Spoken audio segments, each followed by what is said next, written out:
Donc on est ici sur le projet Starlight, qui est un projet, c'est un imageur radar qui a été développé en interne à l'ONERA en 2020.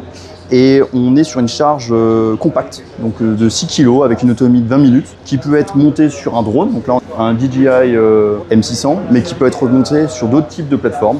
Système à l'ONERA, pas uniquement ce système compact, on a SETI Buzzard. Buzzard c'est un système sur planeur et SETI c'est un système qui peut être monté sur Falcon 20. La différence majeure en fait de ça, c'est la flexibilité et la capacité de pouvoir l'emmener où on souhaite, de tourner autour d'une cible facilement, de pouvoir faire des passes rectilignes, donc de l'amener sur un terrain et avoir des géométries variées en termes d'acquisition, mais on garde la même qualité en fait, de mesure qu'on pourrait avoir sur un système beaucoup plus gros. C'est ce qui en fait son avantage. Donc on a une flexibilité aussi en termes de hardware, comme on pourrait avoir sur nos deux systèmes, puisqu'on peut changer les jeux d'antennes pour adresser différentes gammes de fréquences. On peut être en basse fréquence en UHF, haute fréquence par exemple en bande KU, et en passant par la bande C et la bande X.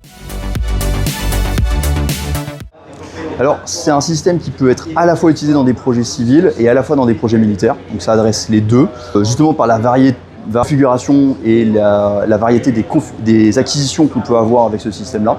Donc c'est très modulaire. Ce qu'on peut dire, c'est que dans les applications phares qu'on mène, ce sont des applications, par exemple, sous couvert forestier. Et on peut, comme je l'ai dit, mettre des antennes basse fréquence, donc en UHF.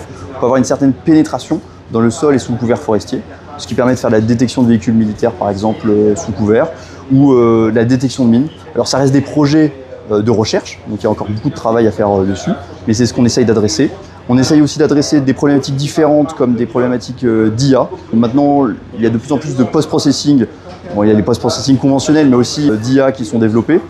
Et avec un système comme celui-ci, on peut faire de l'acquisition de données massive. Puisque par exemple, avec une acquisition de 20 minutes, on peut ensuite récolter la donnée une fois que le drone est redescendu sur le sol. Et en 1 heure après l'acquisition, on peut traiter jusqu'à peu près 600 images. Ce qui permet de constituer des bases de données riches pour alimenter des modèles d'IA.